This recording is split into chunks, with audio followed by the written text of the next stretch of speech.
हाय hello नमस्कार, welcome to geography. My name is Siddharth और आप मेरे साथ मानव भूगोल को पढ़ने के क्रम में जुड़े हुए हैं। मानव भूगोल में हम लोगों ने जनजाति वाला जो टॉपिक है उसको स्टार्ट किया है और जनजाति वाले इस टॉपिक में हम लोगों ने इससे पिछले वाले वीडियो में मसाई जनजाति को कंप्लीट किया। उससे पहले चकची, तुंगी, एस्किमो और उससे पहले हमने पिग्मी जनजाति को पूरा किया था। अब इस वीडियो के माध्यम से हम लोग बुशमैन जनजाति को पढ़ेंगे। बुशमैन बेसिकली कहाँ निवास करती है, कौन से इनके क्षेत्र हैं, क्या खान पान है, किस प्रकार के दिखते हैं, कोई पर्टिकुलर शब्दावली होगी तो वो भी हम देखेंगे, ताकि परीक्षा से संबंध में यदि किसी भी जनजाति से आपके संबंध में प्रश्न आ जाता है तो आप कम से कम 1 से 2 पेज आप किसी भी जनजाति पर लिख सकें, ऐसी स्थिति में रहें। इसी उद्देश्य से हम लोग हर एक जनजाति को कवर कर रहे हैं। तो बुशमैन जनजाति की अगर हम लोग बात करते हैं तो यह भी एक उष्णकटिबंधीय घास के मैदान में पाई जाने वाली, या यूँ कहें कि उष्णकटिबंधीय मरुस्थलीय क्षेत्रों में पाई जाने वाली जनजाति है। बेसिकली यहाँ मतलब अगर आप एक बार सोच के देखिए कि जो जो जनजाति मरुस्थलीय क्षेत्र में रह रही है वहाँ पर न तो एग्रीकल्चर का डेवलपमेंट होगा, मतलब ना तो वहाँ पर कृषि विकसित होगी और न ही वहाँ पर पशुचारण जैसा कोई भी व्यवसाय विकसित हो सकता है। बेसिकली इस प्रकार के क्षेत्रों में सिर्फ भोजन को इकट्ठा करना, एकत्रीकरण और उसे खाना और कभी कभी शिकार कर लेना जैसे क्रियाकलाप ही किए जा सकते हैं। अगर हम लोग बुशमैन की बात करते हैं तो ये उष्ण मरुस्थल के निवासी हैं। मरुस्थल भी फिर 2 प्रकार के होते हैं, उष्ण मरुस्थल और शीत मरुस्थल। शीत मरुस्थल हमने देखा था जहाँ पर एस्किमो लोग निवास करते हैं, वो एक प्रकार का मरुस्थल ही है, तो वो शीत मरुस्थल था। लेकिन ये है उष्ण मरुस्थल, जिसे हम लोग इंग्लिश में हॉट डेजर्ट भी कहते हैं। इनका निवास स्थान कहाँ है? तो इनका निवास स्थान है कालाहारी मरुस्थल, अफ्रीका। अब अफ्रीका में कालाहारी मरुस्थल कहाँ है? तो आप लोग जब अफ्रीका के नक्शे को देखते हैं, देखिए मैं आपको यहाँ पर अफ्रीका का नक्शा बना के ही दिखाता हूँ। जब आप लोग अफ्रीका का मैप देखेंगे तो उस नक्शे में ये देखिएगा आप, ये इस प्रकार का अफ्रीका है। ये देखिए, ये पश्चिमी अफ्रीका, यहाँ दक्षिणी अफ्रीका है, यहाँ चलते हैं, यहाँ पर हॉर्न ऑफ अफ्रीका, और इधर से ये कुछ इस तरह से अफ्रीका है। इस अफ्रीका महाद्वीप में दक्षिणी हिस्से में इस जगह पर, ये देखिए इस जगह पर जो मैंने आपको बताया निशान करके, यहाँ पर आपको पाया जाता है कालाहारी मरुस्थल। और ये है आपकी 0 डिग्री अक्षांश रेखा, मतलब 0 डिग्री अक्षांश रेखा, भूमध्य रेखा या विषुवत रेखा, जो अफ्रीका के लगभग मध्य में से गुजरती है। तो अब ये कालाहारी मरुस्थल कहाँ होगा?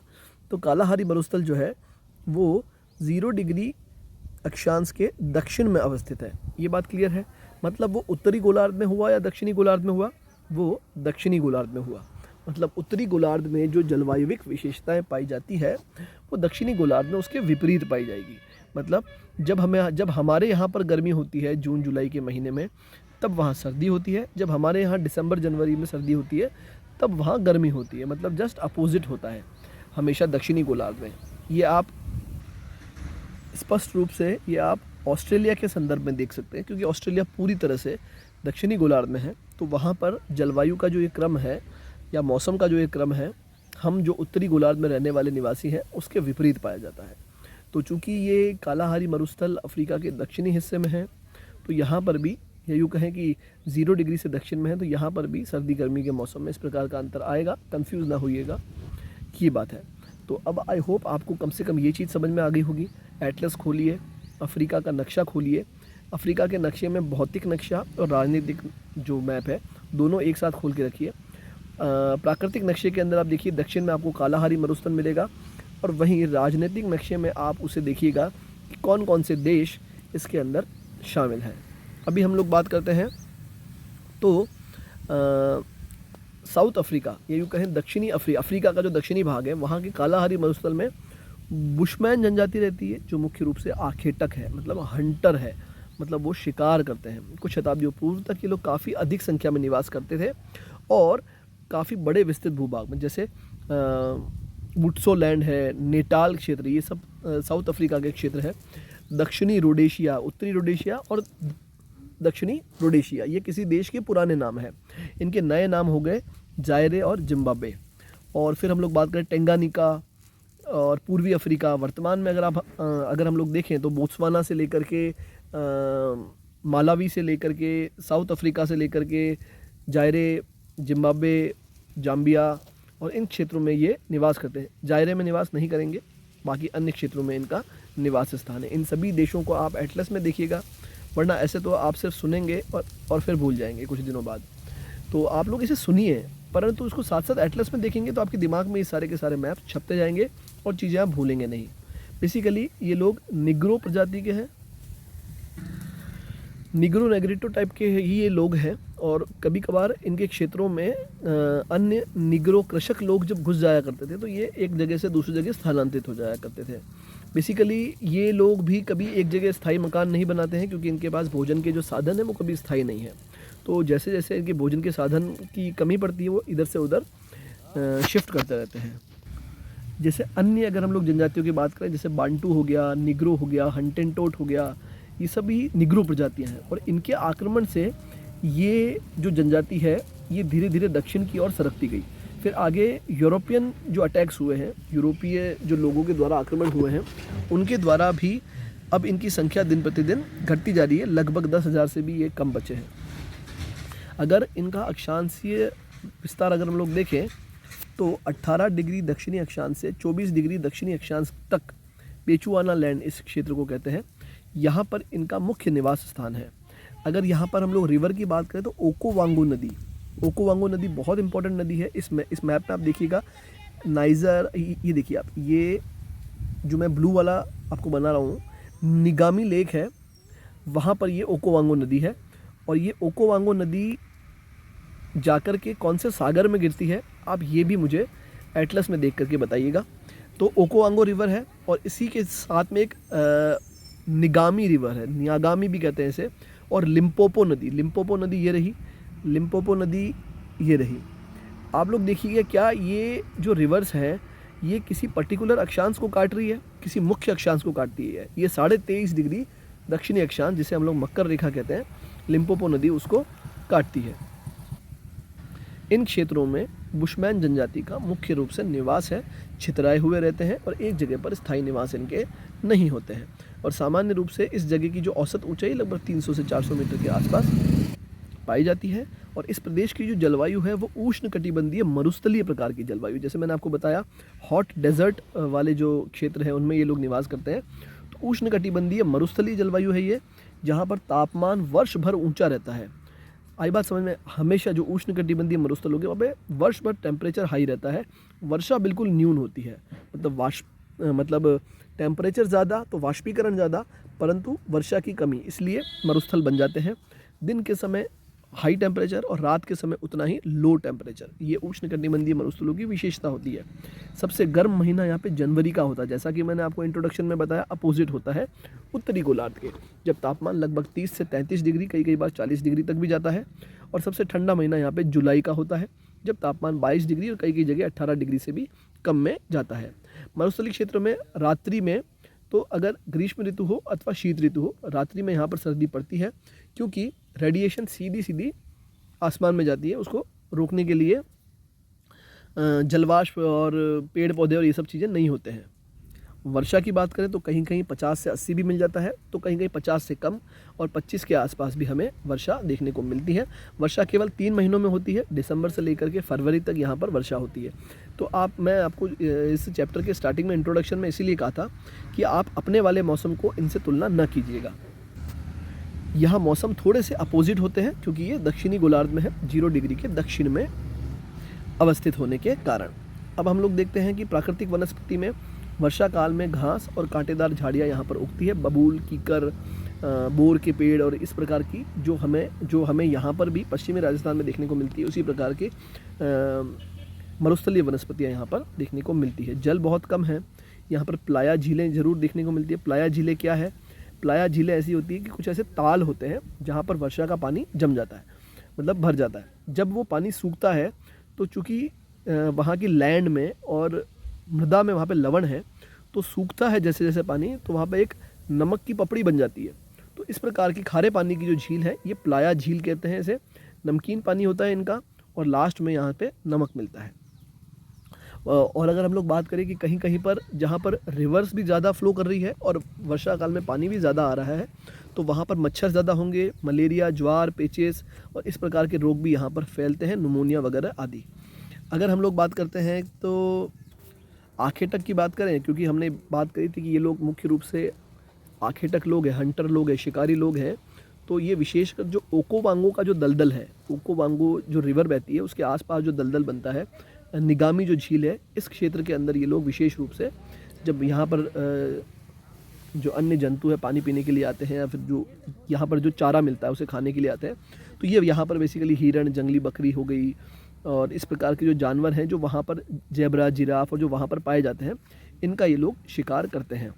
फिर अगर हम लोग बात करें तो इसमें बहुत सारे जानवरों के नाम लिखे हैं, खरगोश, चूहा, चमगादड़ और इस प्रकार के, ये वो जानवर हैं जिन्हें ये लोग आराम से मार के खा लेते हैं।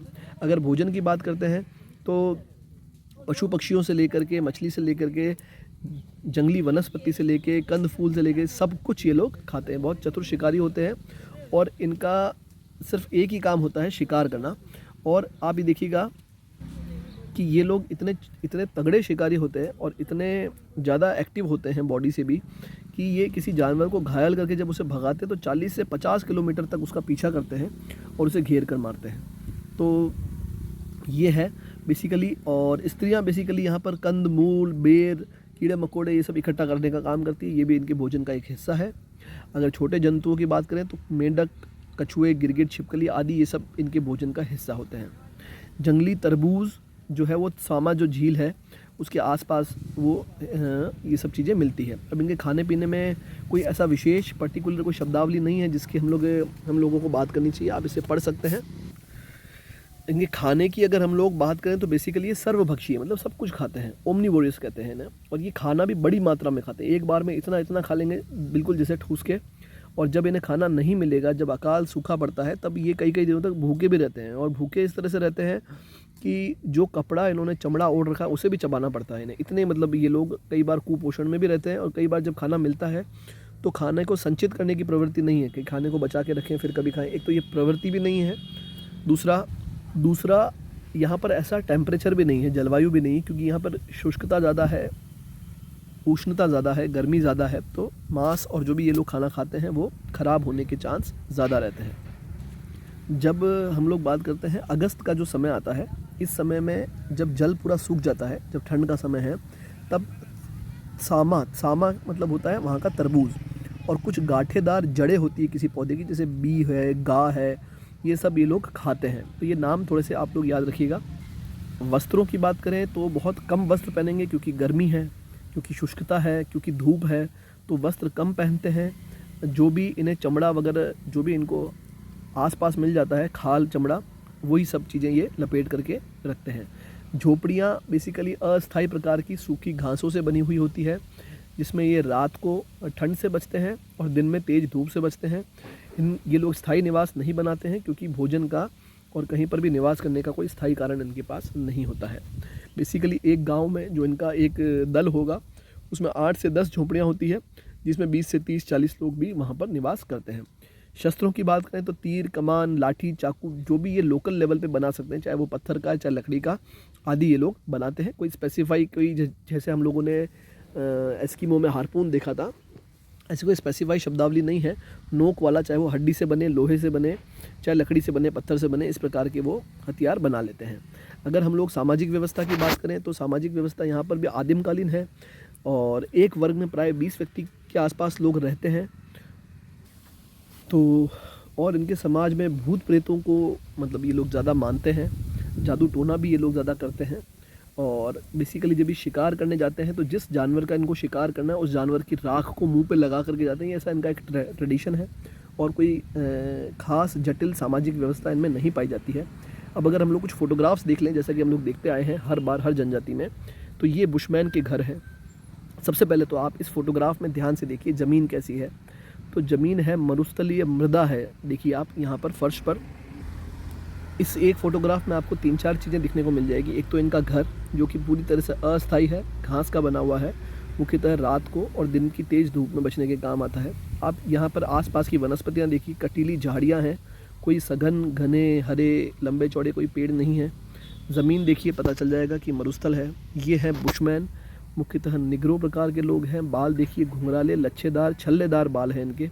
रंग इनका काला से गेहुआ के बीच में होता है। होठ इनके बड़े होते हैं और गालों की हड्डी थोड़ी सी निकली हुई होती है। ये बुशमैन महिला है। ये क्षेत्र है बुशमैन का। इसमें आप देखिएगा, ये विश्व का नक्शा है। यहाँ पर ये अफ्रीका है। अफ्रीका के दक्षिणी भाग के अंदर ये बुशमैन जनजाति पाई जाती है। ये देखिए, ये दक्षिणी अफ्रीका का हिस्सा है।